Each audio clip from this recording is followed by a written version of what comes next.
ओ हेर न उता बाटो हेर न आफ्नो जाने पछि कसरी जाने पुरै धुवा जाने राजाने ओइ हो पो यार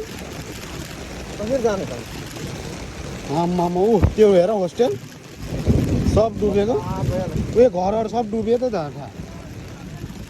ओइ 2 घण्टा पानी आयो अनि यो त कहाँ हिँड्यो त हामी हिँड्ने बाटोमा त यी ओइ बाटै यस्तो छ त यार रेखै रेखा हिँड्नु पर्यो है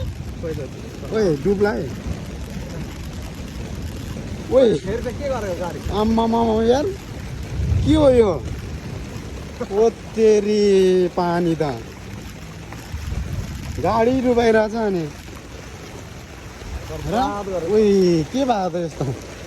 यहाँ यता पो धेरै पर्यो क्या उताको भन्दा ड्युटी गर्ने आम्मामा काँधमा जुत्ता हालेर है पानी त यार पुरै बाटै डुबाइरहेको छ त